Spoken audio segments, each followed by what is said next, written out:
I've never liked office parties. Something about the way people laugh too loud, hold their drinks like props, and pretend to care about each other for a few hours just never sat right with me. But that night, I showed up anyway, not for the free drinks or the bad music, but because I had just led the team that closed our biggest deal of the year. I thought maybe, just maybe, that would mean something. The room smelled like expensive cologne and surface-level charm. Everyone was on, like they were auditioning for promotions instead of relaxing. I stood near the back, nursing a whiskey, watching them all perform. That's when she noticed me. Selena Ward, if you've ever worked in a place like mine, you know her type. Bright lipstick, even brighter smile, charisma that turned heads in meetings, even when she said nothing of substance. She was sharp. Yes, but her sharpest cut people down, just to feel taller. We'd never clashed directly before, but something about that night must have made me a tempting target. It started small. A fake burrito. Elias, you made it out of the dungeon. Like I'd been chained to my desk rather than leading the project she was now bragging about. The crowd around her laughed. I smiled politely. Let it slide. Then came the second jab. Careful what you say around Elias, he's probably recording everything for his next detailed spreadsheet. More laughter. Less polite this time. I kept my drink steady. Didn't flinch, but I felt a flicker of heat in my chest. That low burn that tells you you're being sized up not for what you've done, but how easily you can be humiliated. Still, I didn't bite. You learn not to react quickly in places like this. People are always watching, not to help you, but to see if you'll stumble. I watched her float from group to group like she owned the room. Always laughing, always loud, and every so often, glancing back at me to see if I was still playing the role she'd assigned me. Quiet, awkward, and threatening. What she didn't know, what none of them did, is that I've spent my entire life in rooms where people underestimated me. I don't shout, I don't chase attention, but I don't forget either.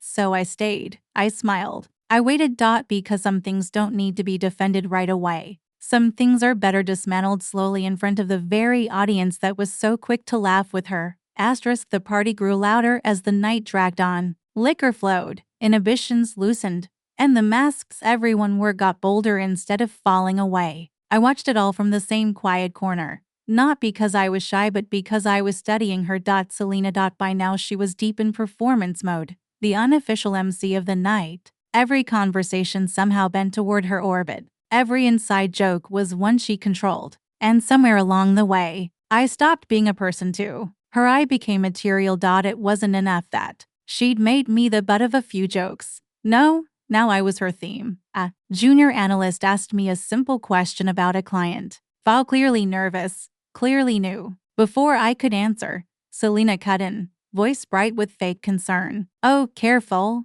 she said, holding up her glass. Elias needs Google to answer anything more complex than his lunch order. Laughter. Again. Even the kid who asked the question laughed nervously, not wanting to be next. I nodded slowly, took another sip of my drink, and something inside me settled. Not snap, settled. Like a decision finally reaching the surface after simmering for too long. I wasn't angry anymore. I was clear. Selena kept going, oblivious to the shift.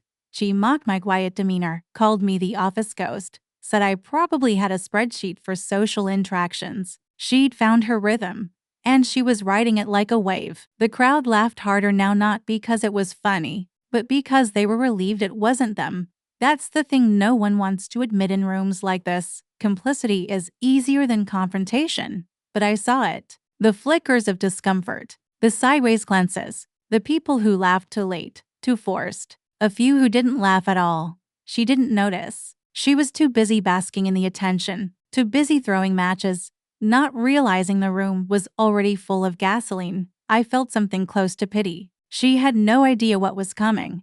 When someone like Selena builds her entire persona on being untouchable, the fall doesn't start with a shout, it starts with a silence, a pause, a question she can't laugh off. I didn't plan a scene. I didn't need to. She was writing it herself, every word, every sneer, every smug little comment that would eventually echo back at her. And when it came, it wouldn't be about revenge. It would be about clarity. She'd crossed a line and didn't even see it. But I had, and so had a few others.